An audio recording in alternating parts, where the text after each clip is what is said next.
ఇక్కడ మీరు చూస్తున్న దృశ్యాలు పెద్దపల్లి జిల్లా మంతని మండలం బిట్టుపల్లి చెరువుకు సంబంధించిన దృశ్యాలు.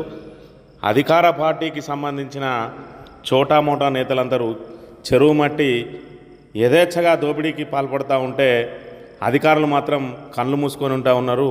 ఇక్కడ నిబంధనలకు విరుద్ధంగా అంటే రాత్రి వేళల్లో చెరువు మట్టిని తోడొద్దని నిబంధనలు ఉన్నప్పటికీ కూడా మరి ఏదైతే 4,000కు 5,000కు మరి క్యూబిక్ మీటర్లకు డబ్బులు చెల్లించి వేలాది క్యూబిక్ మీటర్లను యథేచ్ఛగా దోచుకుపోతున్నా కూడా అధికారులు కిమ్మనడం లేదు.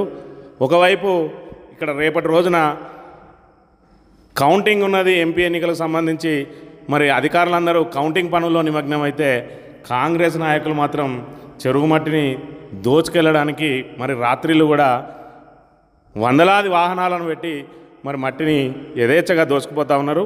ఇదే బిట్టుపల్లికి సంబంధించి మరి ఒక కాంగ్రెస్ నాయకుడు తనకు ట్యాక్స్ చెల్లించలేదని చెప్పి ఫిర్యాదు చేసిన నేపథ్యంలో 31వ తేదీ వరకు వాళ్ళకు అనుమతులు తాత్కాలికంగా నిలిపివేసినప్పటికీ కూడా మళ్ళీ వాళ్ళు ఇన్ఫ్లుయెన్స్ ఉపయోగించుకొని తిరిగి అనుమతులు తీసుకొచ్చుకొని యథేచ్ఛగా దోపిడీకి పాల్పడుతూ ఉన్నారు. ఒకవైపు నిబంధనలను బేఖాతరు చేస్తున్నా కూడా మరి ఇక్కడ అధికార పార్టీ అండదండలు ఉన్నాయి.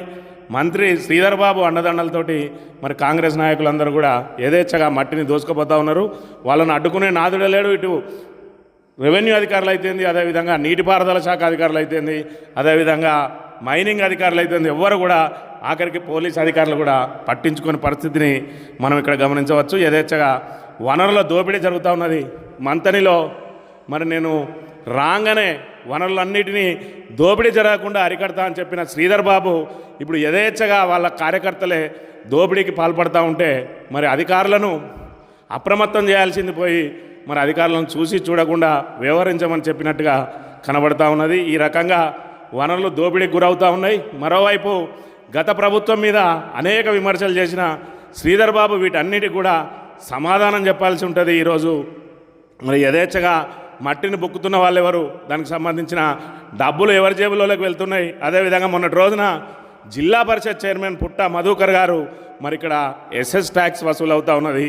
వాళ్ళ తమ్ముడు ఇక్కడ మట్టిని అమ్ముకుంటున్నాడని చెప్పి ఆరోపణలు చేసిన నేపథ్యంలో మరి శ్రీధర్ బాబు తమ్ముడైనటువంటి శ్రీనుబాబు కనుసన్నల్లోనే ఈ మట్టి దోపిడీ జరుగుతుందా అని చెప్పి అనుమానాలు వ్యక్తమవుతున్నాయి. మరోవైపు నిబంధనల విరుద్ధంగా రాత్రి వేళల్లో జరుగుతున్న ఈ రవాణాను అడ్డుకట్ట వేయడానికి మరి ఇటు జిల్లా కలెక్టర్, అదేవిధంగా అడిషనల్ కలెక్టర్, అదేవిధంగా ఆర్టీఓ దృష్టి సారించాల్సిన అవసరం ఉన్నది. మరోవైపు పోలీస్ అధికారులు కూడా దృష్టి సారించి ఈ అక్రమ రవాణాను అరిగట్టకపోతే ప్రజలే తిరగబడాల్సి వస్తుందని చెప్పి మరి హెచ్చరిస్తున్న పరిస్థితిని మనం ఇక్కడ గమనించవచ్చు. ఇది మంతల్లో జరుగుతున్న మట్టి మాఫియాకు సంబంధించిన మరి అంశాన్ని గమనించవచ్చు.